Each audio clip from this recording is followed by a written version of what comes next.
सुरह कहीं निज विपत्ति, सब सुनि मन कीन्ह विचार। शंभु विरोध न कुशल मोहि, बिहस कहो असमार।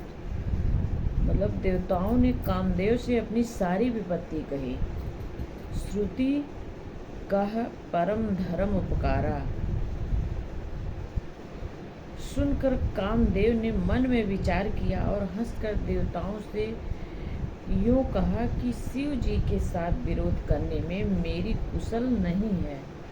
फिर तदपि करब मैं काज तुम्हारा, तदपि करब मैं काज तुम्हारा। श्रुति कह परम धर्म उपकारा, पर हित लागी तजय जो देहि, संतत संत प्रशंसय तेहि। मतलब तथापि मैं तुम्हारा काम तो करूँगा, क्योंकि वेद दूसरे के उपकार को परम धर्म कहते हैं। जो दूसरे के हित के लिए अपना शरीर त्याग देता है, संत सदा उसकी बड़ाई करते हैं। अस कहीं चलो सवै सिरुनाई, सुमन धनुष कर सहित सहाई। चलत मार अस हृदय विचारा, सब विरोध ध्रुव मरण हमारा।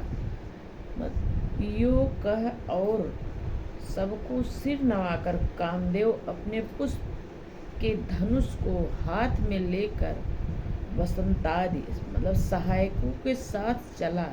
चलते समय कामदेव ने हृदय में ऐसा विचार किया कि शिव जी के साथ विरोध करने से मेरा मरण निश्चित है। तो अपन प्रभाव विस्तारा, निज बस कीन सकल संसारा। कोप्यों जबह वरीचर केतु, छन महु मिटे सकल श्रुति सेतु। तब उसने अपना प्रभाव फैलाया और समस्त संसार को अपने बस में कर लिया। जिस समय उस मछली के चिन्ह की ध्वजा वाले कामदेव ने कोप किया, उस समय क्षण भर में ही वेदों की सारी मर्यादा मिट गई।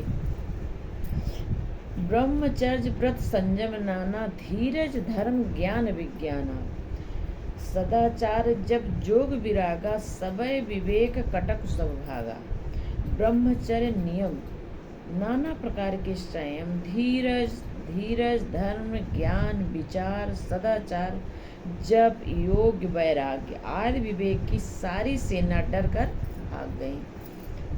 भाग्यों विवेक सहाय सहित, सो सुभट सुजंग महि मुरे। सद ग्रंथ पर्वत कंद रही, महु जाई ते अवसर दुरे। होनिहार का करतार को, रखवार जग खर भर परा।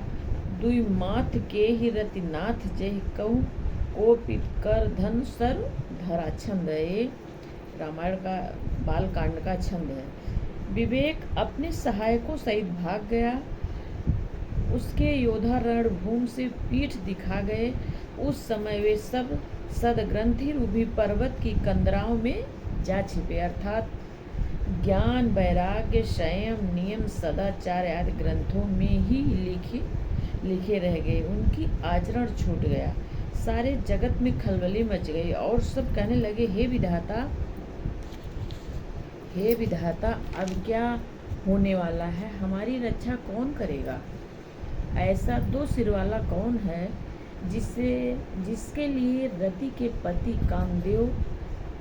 कामदेव ने कोप करके हाथ में धनुष बाण उठाया। जे सजीव जग अचरचर, नारी पुरुष असनाम। ते निज निज मर जाद, तज भय सकल बस काम। जगत में स्त्री पुरुष संज्ञा वाले जितने चर अचर प्राणी थे, वे सब अपनी अपनी मर्यादा छोड़कर काम के बस में हो गए। सबके हृदय मदन अभिलाषा, लता निहिर नवै तब शाखा। नदी उमग अम्बुधि कहुधाई, संगम करय तालाब तलाई। मतलब सबके हृदय में काम की इच्छा तो हो गई। लताओं बेलों को देखकर वृक्षों की डालियां झुकने लगी। नदियां उमड़ उमड़ कर समुद्र की ओर दौड़ी और ताल तलैया भी आपस में संगम करने मिलने जुलने लगी। अस दशा जड़ह कै बरनी, को कहीं सकय सचेतन करनी। पशु पक्षी नभ जल थल चारी, भये काम बस समय विसारी। जब जड़ वृक्ष नाद नदी आदि की यह दशा कही गई है, तब चेतन जीवों की करनी कौन कह सकता है। आकाश जल और पृथ्वी पर विचारने वाले सारे पशु पक्षी अपने संयोग का समय भुलाकर काम के वश में हो गए। मंद अंध व्याकुल सब लोका, निस दिन नहीं अवलोकन कोका। दे दनुज नर किन्नर व्याला, प्रेत पिचास भूत बेताला। सब लोग कामांध होकर व्याकुल हो गए। चकवा चकई चकवी रात दिन नहीं देखते। देव दैत्य मनुष्य किन्नर सर्व प्रेत भूत बैताल